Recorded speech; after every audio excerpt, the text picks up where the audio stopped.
I'll welcome everyone into the podcast right now. Thanks for everyone, listening to All Things Croatia podcast. We've got a really special guest today. He's one of the greatest Croatian tennis players ever and all-around athlete. He's won 21 ATP Tour singles titles, including the U.S. Open.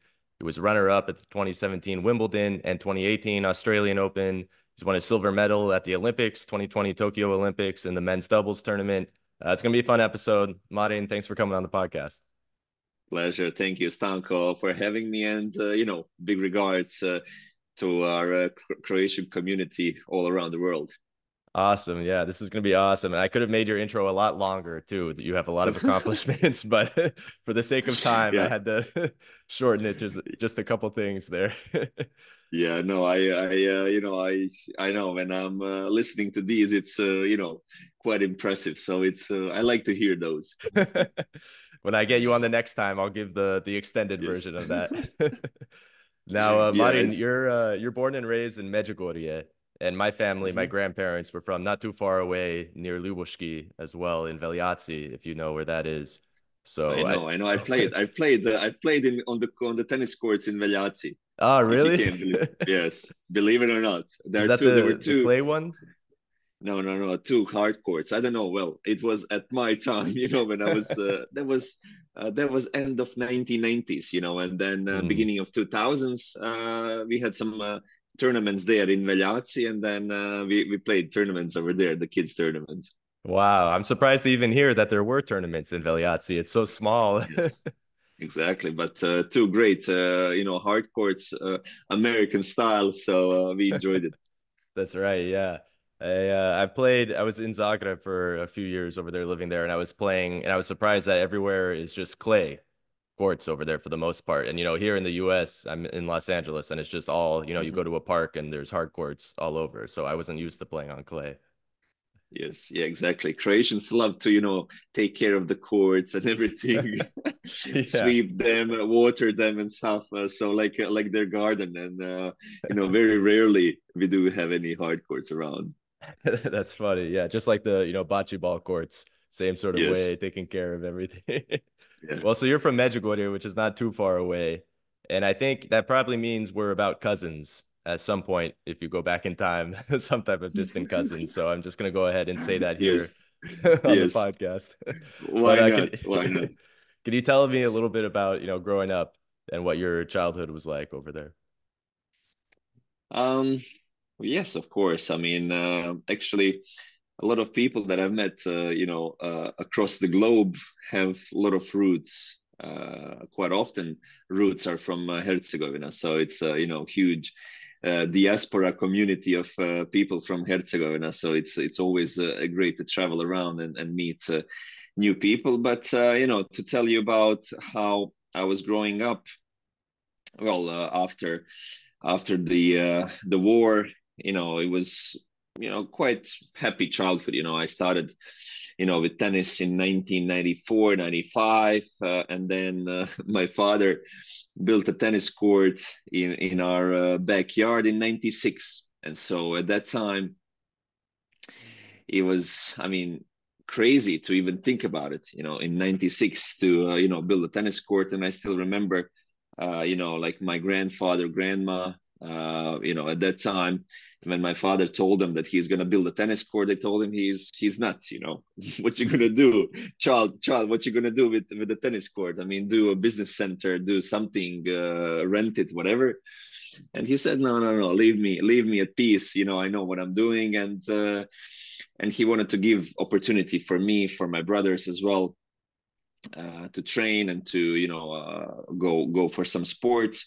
And so that those were the starting days of my tennis childhood. Going to school, after school my father is waiting for me, taking me to the tennis sessions, first in Ljubuški at Mostarska Vrata, if you know where Mostarska Vrata are, over there with one great tennis coach, and then also in Medjugorje with Ivan Dodig and his younger brother Misho, who is similar age as me. And so we grew up basically together, starting together, playing together and then, playing those local tournaments in Herzegovina, then in Dalmatia and everything.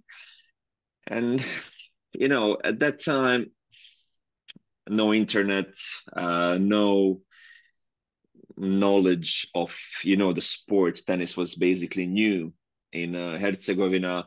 Watching Goran on TV, his Wimbledon's, and then his trophy in 2001. I mean, most of I have to say, it was like a huge boom. Tennis was a huge boom. I mean, comparing to today's time, like there were so many kids playing, and it was great for tennis guys because there was competition. And I still remember we would play, tournaments that were, I don't know, let's say 16 and under or 14 and under, and then there would be a mix of kids from 80-year-olds until 14-year-olds, boys, girls, everybody, played. So, and then, all the parents hang around together, dreaming possibly if anybody is gonna achieve something. And it was huge sort of unknown territory. What you need to do basically to succeed, to get to Wimbledon, to get to top 100. It's, you have no idea, is this level good enough, what to train, what not to train. So, but I obviously give huge credit to my parents, to my father, who was like really diligent. And comparing it to today's time, where, things are so busy, lives are, busy, days are going like this, to have this kind of dedication for your own child. Like I was even going for like 3 years in Mostar. I come from school, my father is waiting for me. I get some lunch. My father, drives me to Mostar, like 30 minutes over there.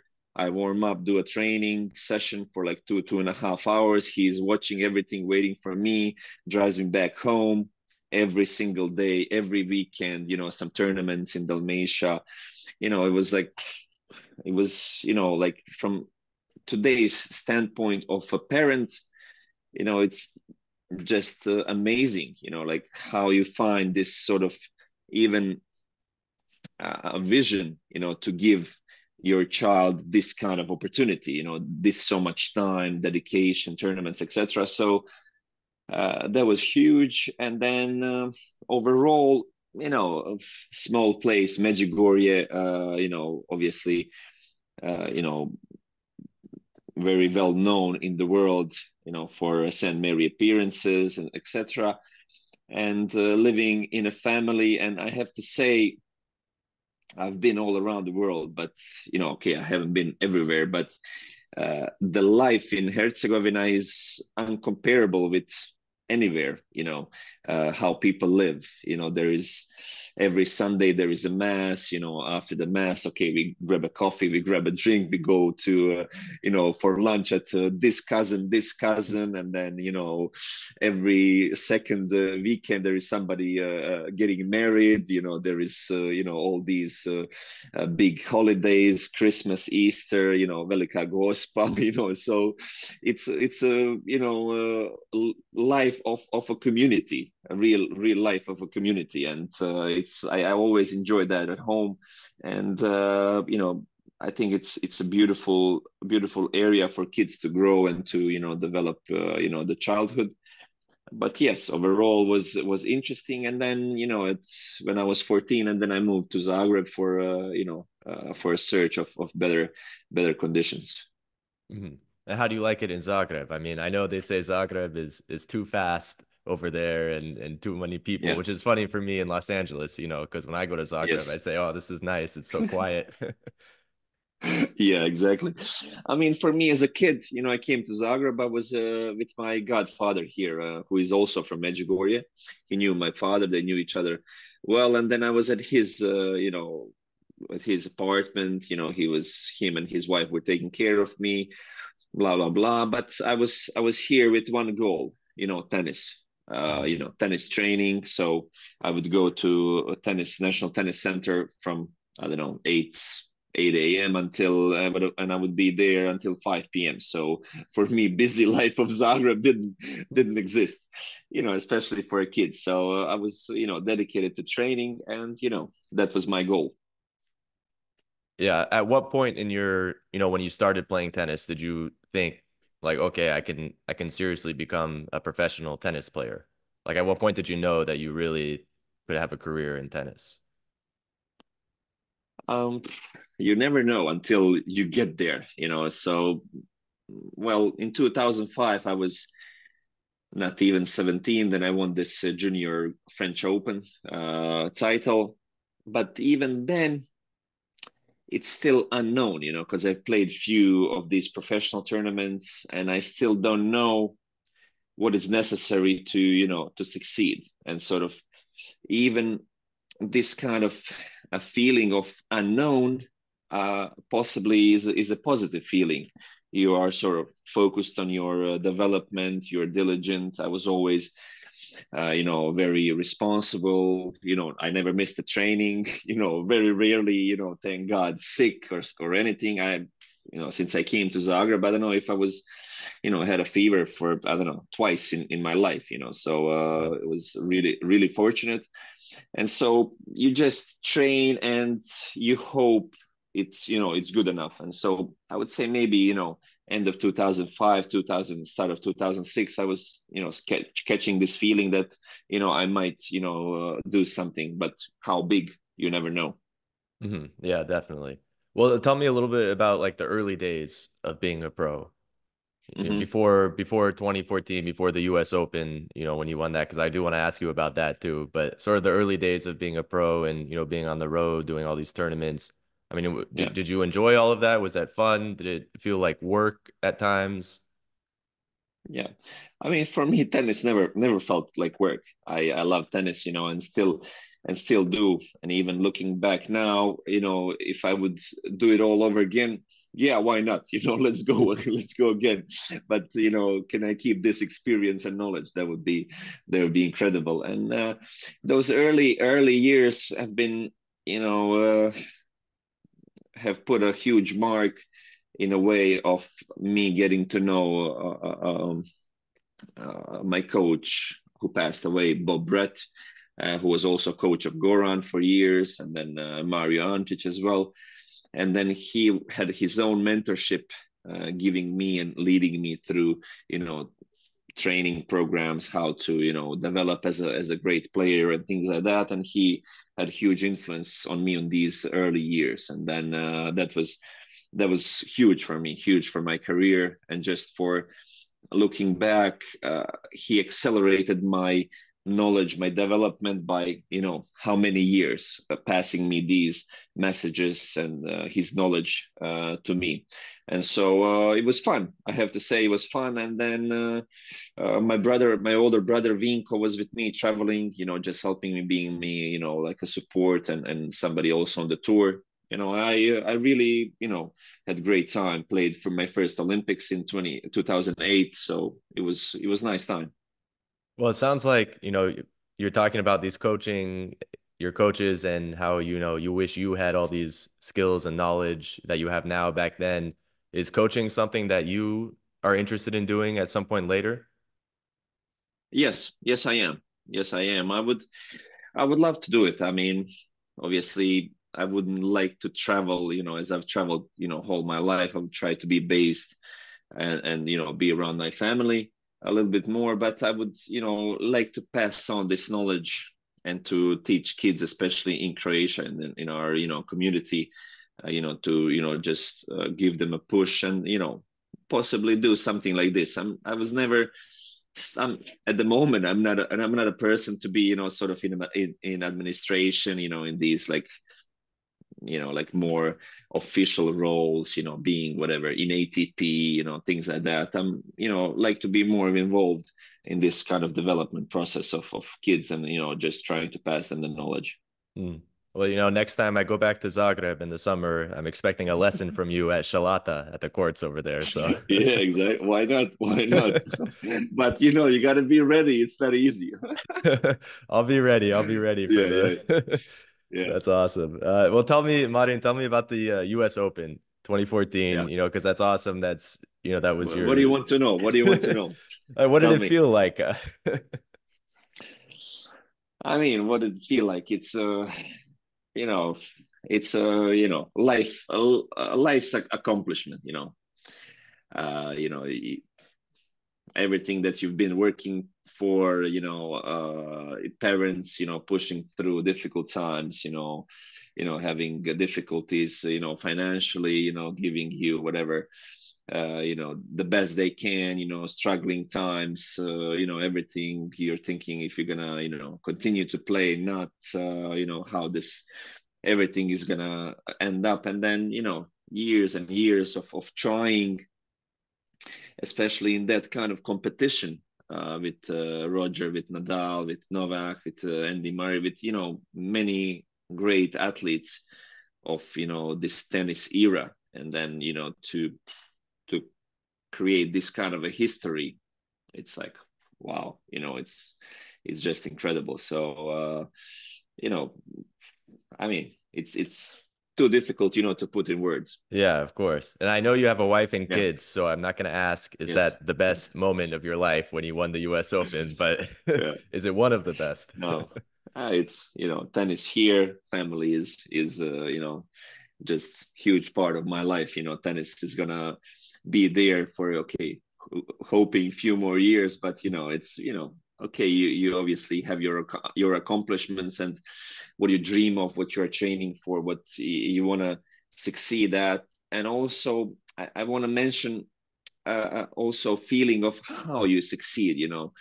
Because you have sometimes as an athlete, I would put it as an athlete, not necessarily tennis player, you have a feeling of some tournaments, let's say you win but you didn't play your best, it was a little bit like just scrapping, it was just trying to find a way.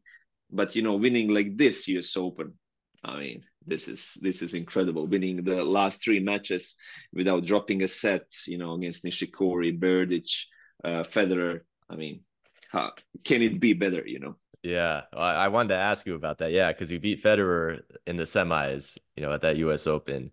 And I want to Mm-hmm. ask who of the big three, which are, I guess, Djokovic, Federer, and Nadal is sort of, in the tennis community, the big three. Which of them three is the toughest for you to play against? With the style Novak, but I mean, and I'm also looking into that more into the in the years of 2010s, and Roger was already in his 30s and played a little bit different, tennis. I would have loved to play against him, when he was in his prime. I would say prime, 2004, 5, 6, 7. But yeah, I mean, all three are definitely special, and I have to say Novak, just because of his kind of style, where no weaknesses, and plays, I would say, quite similar game as me, and but just on a better level. Hmm. If Roger went to the Veliazzi tournament in 2004, then maybe you could have played him. That would be the only Exactly. Yeah. chance. Yes. Yes. Exactly. Um, who of those three do you enjoy beating the most? Is there a certain, feeling? Are you friends with all of them, off the court Yes. or? Yes. Yes. I am. Yes, I am. I mean, even with Roger, with Rafa, even okay now when I won this tournament in China, Roger texted me. I mean, Marin, so happy for you, because I spoke with him last year, because he went also through difficult times with surgeries for his knee. Then I spoke to him, about his experience, etc. And so he knew what I was going through, and so he was like over the moon of happy for me to come back this way. And then I was also I saw Rafa. I was at his tournament in his academy several weeks ago at end of August. I played a challenger at his academy and also saw him there. And he's I admired them a lot, and during the whole career, I always had great respect not only to them but to all the players, and they appreciate that. So, but with Novak, obviously, we speak the same language, similar age, and Novak is definitely also a great guy.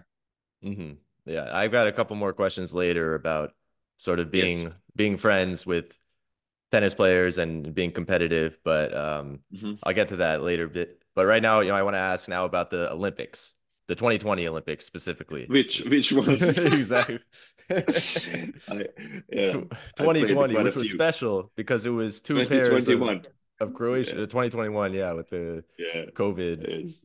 Uh, but yeah, because you guys played, it was the men's doubles, and you played another Croatian doubles, which to me is still weird that they even have, two teams of the same country in the Olympics, but somehow it happened that you guys won gold and silver at the Olympics. What Yeah. was that like? It was it was very weird. It was very weird, I have to say. When we started, when we actually got to Tokyo, and so I mean, we all got together over there, and as a team, okay, let's play like a training set. And then on the training, the level was unbelievable because Mate and Mektic, they won the Wimbledon just prior to that. I don't know what was it like. What was it? Maybe like 10 days prior to that, and they were like in the form of their life. And me and Ivan played like a ridiculous set of tennis. And then I remember, talking to Mate and Nicola after the tournament. They were saying like, I mean, Marin and Ivan are playing ridiculous. They're gonna be in the final for sure. We're gonna, I mean, if we play well, we might play them. And so it happened like this, and it was funny and it was weird in the same way because day before our final, so we made it to the final, and so at Olympic Village, at our Croatian corner, uh, there was a celebration of Sinkovic brothers winning the gold medal in rowing, and then also four of us, two teams making to the final. So it was like celebrations like we already won. It's like tomorrow doesn't exist, and it was mixed emotions when we started to play. It was like, should we, fist pump or not? Should we speak or not? Like it was, and then also there was no crowd, and then also, it was just a kind of like a weird atmosphere. It felt like, I think, the weirdest match I played all my life, and so ended up okay. Mate and Nicola won in the end, and obviously incredible, obviously. Time for them, those time that they played together. But it was, accomplishment incredible, especially for me and Ivan playing together, growing up together, getting to the final of. If we would have won a gold, it would have been, just a crazy story. Yeah. Well, yeah, definitely a strange situation. And yeah, no Yeah. crowd too. I forgot about that. And that I was kind of wondering about this because I was thinking how tennis is one of the few sports where, the crowd is supposed to be quiet, right? They can't, they're not Hmm. cheering during the play and stuff. Probably tennis and golf. I'm sure there's a few others, but those are probably the big ones that I can think of. What I mean, what would it be like? Have you ever played maybe at like some of the junior tournaments or, maybe less professional tournaments, I guess, where they don't, make the crowd be quiet, but where there's like been a rowdy crowd and everyone's yelling and cheering? Do you think that would help? Because I feel like that would be, I don't know, a big motivator, as you're playing, or would that be distracting? Yeah. Um, I think we would adjust. It's a. I don't think it would make a difference for us, for tennis players. For us, only things that can cause a little bit of a distraction is when you are, sort of watching the flight of the ball, and then, somebody starts to, okay, Uh, walk in the stands, and then you lose a little bit of a focus, and then, okay, you don't see the ball possibly. But, I don't think it would be a huge, like a difference to play with the crowd, even cheering. hmm. I think that would be cool if it was like, going to a Yeah, football game. Everyone's chanting, yeah. oh boy, as you're serving or something. You would serve like 10 Exactly, times exactly. harder. Yes, yeah, yeah. I mean, when I was a junior, when I played in Australian Open, the Swedes have had incredible like fan community down in Australia, and so all of them, like 500 of them, would wear those Viking helmets, those the flags on the faces, the yellow and blue shirts, blah blah blah. And then when the Swedes would play, it's a warm up time, and then 500 of them in the stands, whatever, the Swede player hits the ball and they all go boom. Like 500 of them. It felt like, going into the whatever on the battlefield. It was like hilarious. So Every time it they hit was it, or just on the serve? no, like in the warm up, you have Uh, 5 minutes as a warm up, and then, if the other player would miss, they would go, oh, that's pretty they cool, would, they, actually. Yeah. yeah, they would celebrate. So it would be fun for sure. Well, at the 2025 Veliazzi tournament, we'll have that set up. We'll make everyone do Yes, yeah, that. I'll have to try absolutely. that. I want to ask about sort of like the mental aspect of the game, which I guess is related to, Hmm. this and the fans and hearing everything. How do you train for that? Especially say at some point, maybe you start, 2 sets up and then you drop 2 sets and now the opponent has the momentum and how do you train for that mentally to get yourself back in and not think about all that and just play? Um, one thing is your character. The other thing is your training as well. How resilient you are, how actually accepting you are that okay, I could have won this match, but I didn't. Let's keep going. That can obviously rattle you out, but also it comes down when you simplify it. What can I do at this moment? What best I can do at this moment? Okay, this happened. I was 2 sets to love up. I lost those 2 sets. What can I do the best at this moment? And then basically, trying to be simple with that. You have to be peaceful. But a huge part to this mental attitude, not only in tennis, I would say in general, in sport, my just observation, but especially in tennis, that you cannot escape the life that you actually live. If you have a thing in your mind that happened to you, whatever, that it's just bothering you, around tennis or something, and then you get into the match, and let's say possible scenario, there are some critical decisions. Obviously, when you play every point on every shot, you do a decision. Am I going to play this, that, which shot, left, right, whatever, blah blah blah. And then in some critical decisions, you make this kind of decision, it doesn't turn out to be a good one. You lose a point, and another one, and another one, and another one, and another one. It can happen like 50 times that this happens. And then if you're not sort of clear with your mind that okay, and accepting, if you have a bug in your mind that it's going to trigger 100%. There is no real escape. If it doesn't trigger, it's going to just put you into mode of not really fighting. You're going to lose a little bit of that edge of being grit, having this grit. And so I think the biggest tournaments are won, especially when you have the atmosphere around you, that you're feeling good, you're feeling sort of happy, you're feeling excited to play, where nothing is actually bugging you. So those things, even though you can't see those, they are the huge part of the tennis. Hmm. Oh, it sounds like life as well. You can take a lot of Mm. lessons in tennis and apply that, to just life in general. Yeah, absolutely. I mean, sort of you cannot sort of differentiate. You feel that okay, tennis is one thing, life is other thing, and then you can be, let's say, feeling unhappy, negative in your life, and you feel okay when I come to the court, everything is gonna be great. It doesn't go that way, unfortunately. Hmm. Definitely, yeah. Marin, let's see, we've got about 6 minutes left. I want to get to a couple fan questions that I asked on my Hmm. Instagram, all things Croatia, for people who want to follow that. But I said, what do you guys want to ask Marin Čilić? I've got, a couple minutes to give questions. So here are some of those questions, and I'll ask you those right now. But the first one is, how often do you go to Medjugorje, to the, on the pilgrimage up the hill, or to mass there? And have you ever met any Hmm. of the people who saw the apparition, the Gospa? Hmm.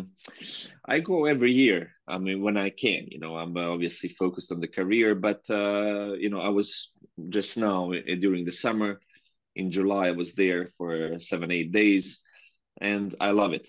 I love Medjugorje. I love the atmosphere. I love the people. I love the lifestyle. I love just being there. But for me, more than at this moment as an athlete, more than 7 days, it gets too easy, So, but I've met Vitska, I've met Ivanka, I've met Mirjana, Yakov, and that's about it from the people the parishioners. And then it's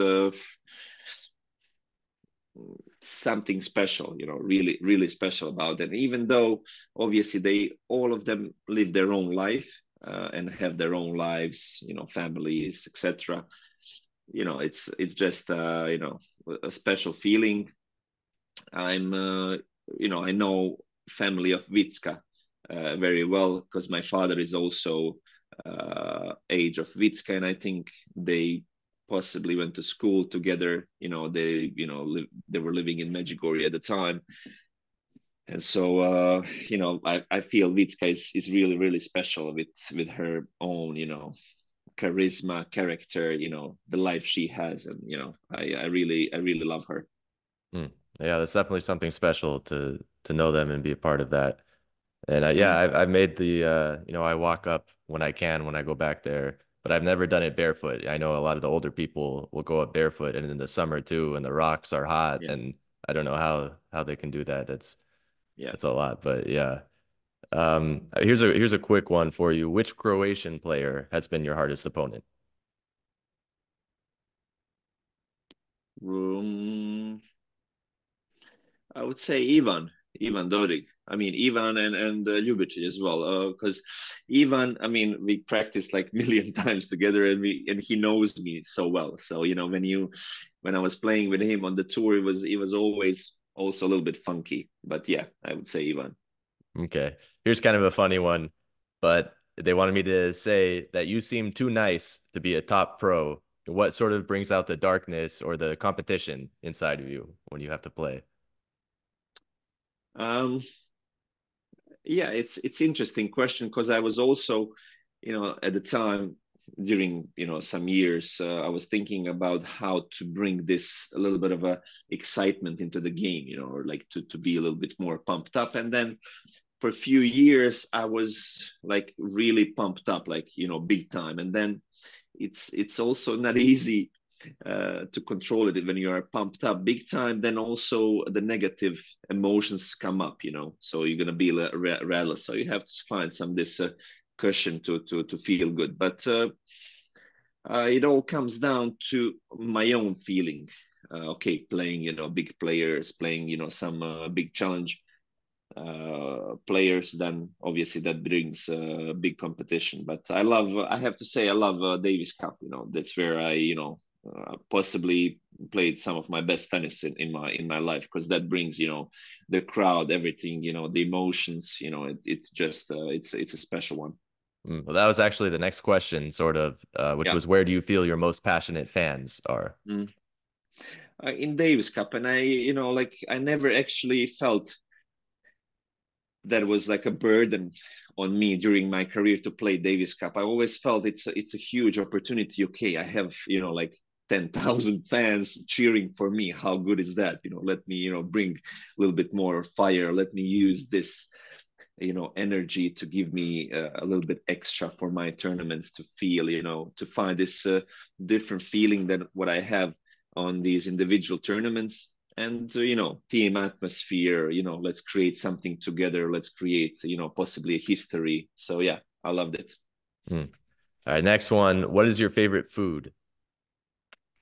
Of course, I mean, it has to be okay, Janjetina, but even Janjetina, but even more is teleća koljenica, veal shank, Oh, with the potatoes and then the vegetables. I mean, like, too more good. than the Yanyatina.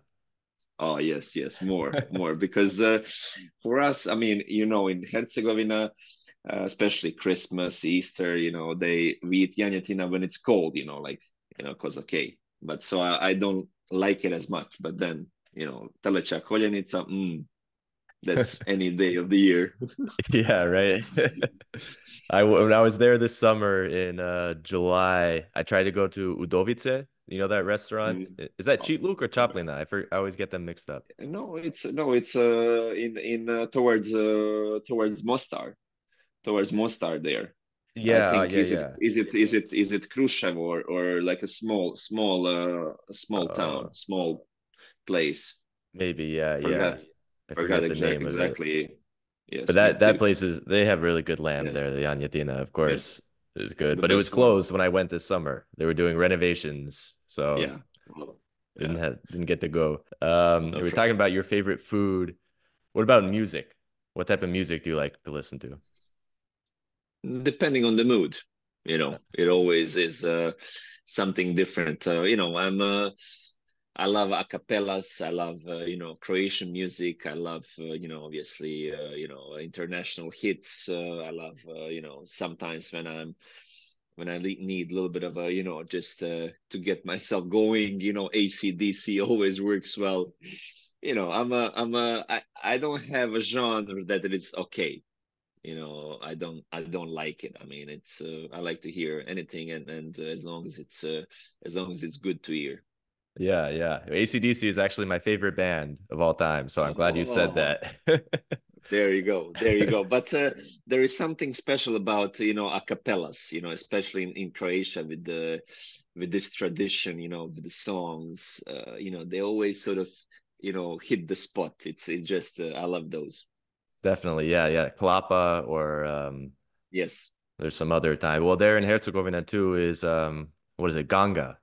Do Yeah. you ever listen to that on Spotify? No, actually, no. Actually, no. No Gagas. Yeah. You probably can't find that on Spotify, only Yes. just, in Yes. person with a Yes. couple of the old guys in No. the village. The special ones, no, they're not on Spotify. Exactly. Yeah, yeah. AC/DC. Okay, so what if you're at the gym and you're I don't know, maybe you're running on the treadmill and you're doing the last, bit of the run or something, you're lifting really heavy. What song are you going to put on to try and I motivate mean, yourself? but I don't, I lift the weight. I don't need the extra motivation. I just, uh, I just do it. It's plainly like this. But I put a whatever. I often can, I put even some radio, like even Hmm. Narodni Radio, and then whatever Antenna Zagreb. I love those, and then they always do some great mix. So it's they always find some good ones. Definitely. Yeah, yeah. I found a lot of good songs from the radio over there in Croatia. They play Yeah, a yeah, lot of good ones. yes. What about other than tennis, Marin? What other hobbies do you have? Other sports that you like to play or just other things in general that you like doing? I'm following obviously football as much as I can wherever our Croatian guys are playing, as most of the people in diaspora. I also follow NBA. As much as I can. Obviously, not as a fantasy NBA player. I never played those, but I'm obviously trying to follow as much as I can. Croatian sports and when I played in the Olympics, even first time and every other time. It's just special to get to know these people from, different sports, from smaller sports where Olympics are, everything. And so try to follow them. I'm even great friends with Valent Sinkovic, and then with Tin Srbic, good friends with, a lot of guys. And then what also helped is organizing this Games at Hrvatska event for my foundation, to get to know them, to feel them, to be in person, with them, to spend a day with them. And so it's I love those things. Tell us a little bit about the foundation and what it's for and Yeah. what you guys do.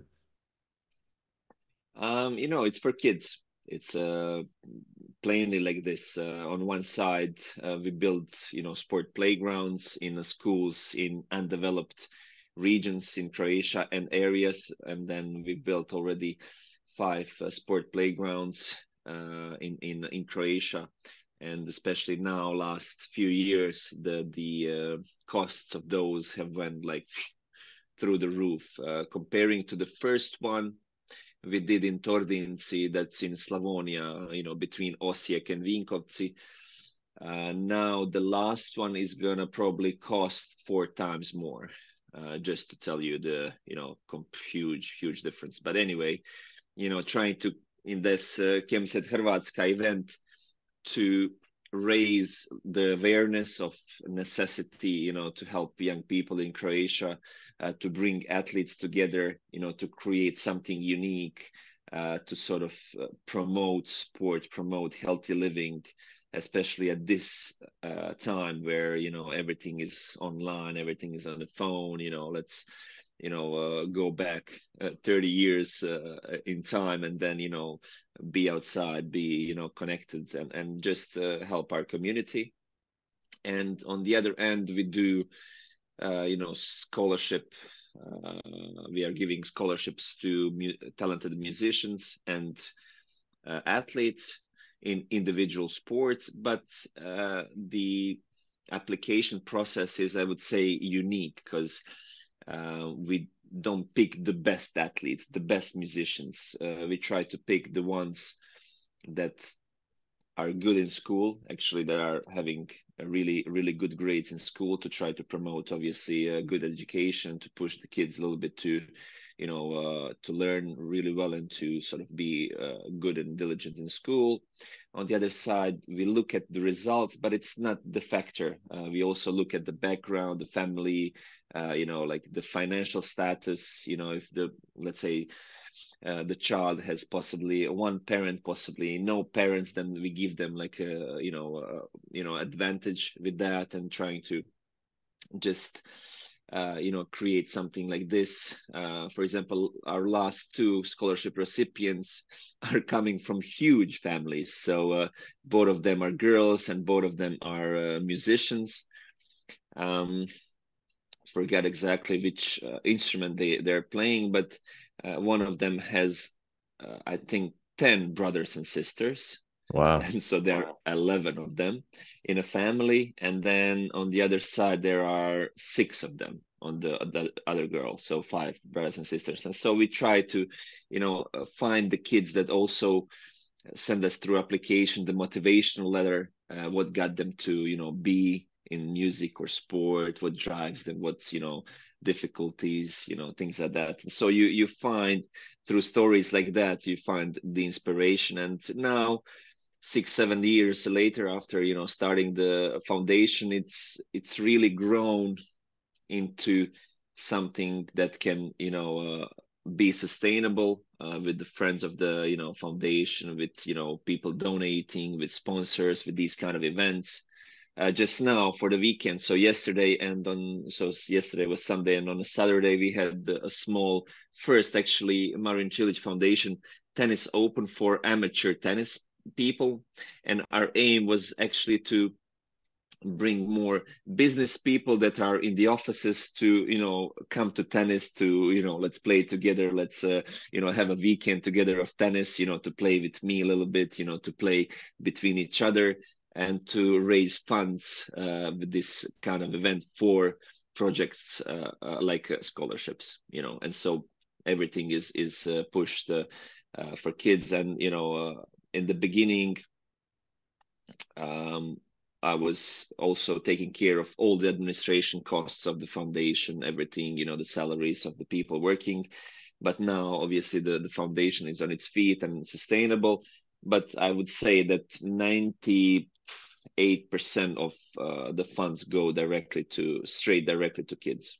Wow, that's a very high percentage. Yeah, usually there's a lot Yeah, of overhead and we have only one person that is employed, and being in administration, talking to parents, organizing, doing basically everything, and then the rest is volunteers. Wow, yeah, that's an awesome thing that you're able to put on and run, Mm. Marin. And yeah, it's great Yeah. to be able, it sounds like, you want to give kids the opportunity to have the childhood that you had as well, the upbringing, and you're talking about no phones and everyone outside and getting to play tennis and Yeah. stuff like that. So that's very cool. It is what you said. It's about opportunity.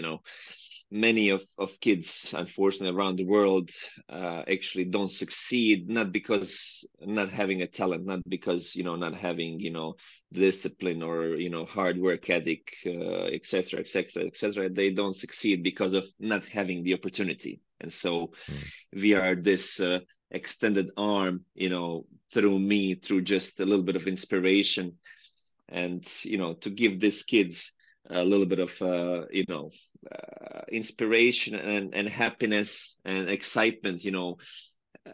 In terms of money, this kind of scholarship doesn't change their life. The scholarships are 1,500 euros, and then but it just gives them this, okay, somebody recognized them, somebody saw them, somebody, it's okay, it's life changing. And so this is, I mean, I'm goosebump now. So it's just beautiful stories. Definitely, yeah. I mean, it's like how your dad, saw that in you and built the tennis court and supported your Yeah, career, and now look, where you are. And maybe if that didn't happen, or he said yeah. you're not going to play tennis, then you wouldn't end up, becoming a tennis player. Yeah, exactly. It's, unfortunately, it comes down a lot to the, financial backgrounds. And what I try to sort of promote when I speak with the, scholarship recipients, to the kids, to not to be afraid to dream big, but, to try to always give their best, to try, not to wait for somebody to push them, for a coach to tell them, okay, you need to be better, or to parent, just to feel inside this passion, and to be day after day diligent, and to, give everything they have, the love, to the passion they have. And, great things are going to happen. That's awesome. Yeah. And I'll include Yeah. links in the description so people who ever want to check out the organization can click on the link and check that out. Um, Yeah. Speaking of, the future, Marin, what are your future plans and goals, either in tennis or, with the organization, or just in general in life, other things? What sort of goals do you have for yourself in the future? Simple, just I would love to play, 2, 3 more years on the tennis tour. We'll see what happens, how my health wise goes. The rest, I would, after, try to give myself a little bit more time with the family.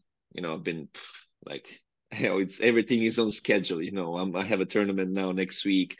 Okay, then, after the season, or hey, when I have to train, when not, it's, I just want to feel, be a little bit more comfortable, have as much time as necessary for my family, because now my wife Christina, she is also helping so much around the foundation, and I would love as well that she pursues a little bit of her career, because she now, okay, dedicated her own time to be with the boys, with the family. So I would, that's the aim, and then we'll see. Life will, open some doors in tennis, and I'll see how things turn up. But I would love to stay in Croatia.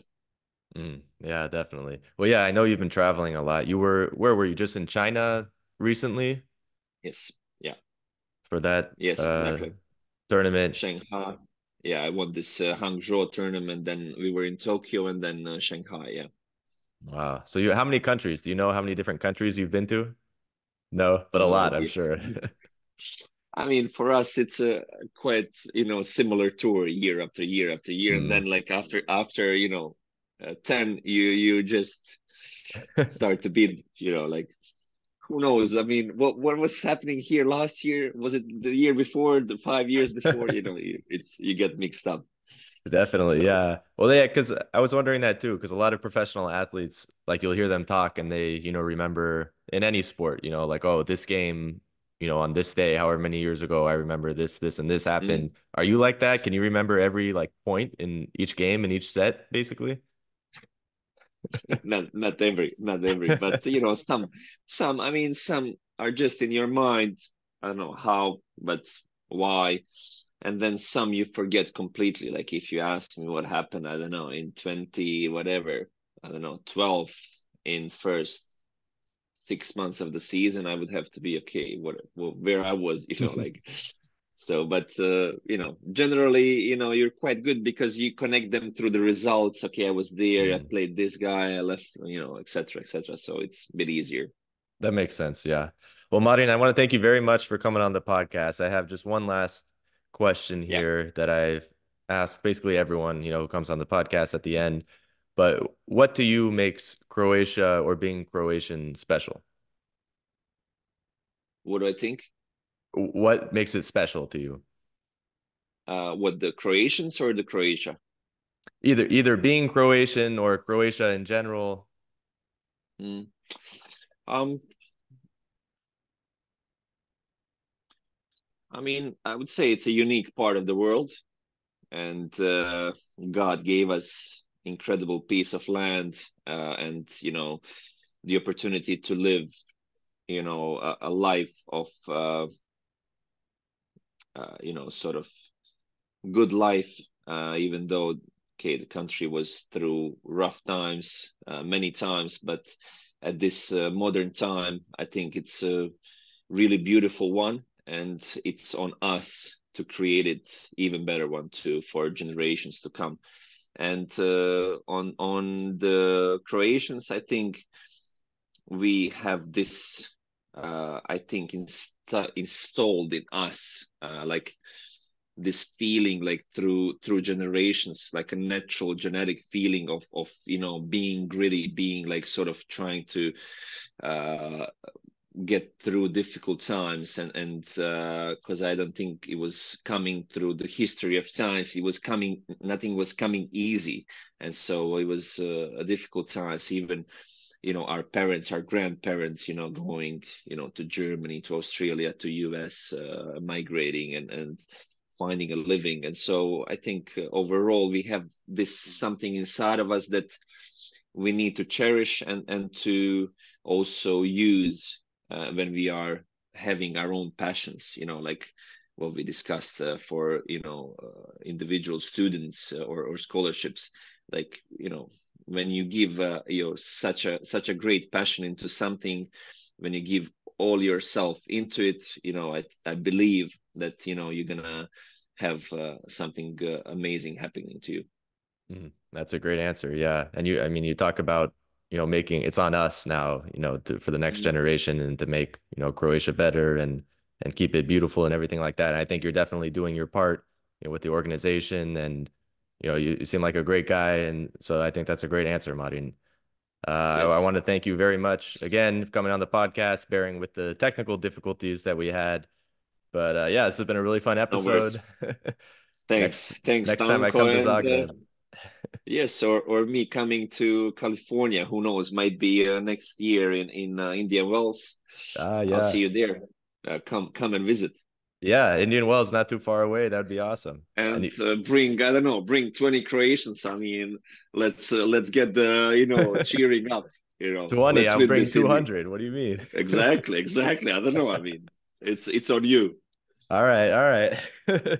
Agreed then. Dogovoreno. We'll do that. Absolutely, absolutely. Take care, Stan. All the best to everyone, and see you guys somewhere around the world. Definitely. Thank you, Martin. Take care. Cheers.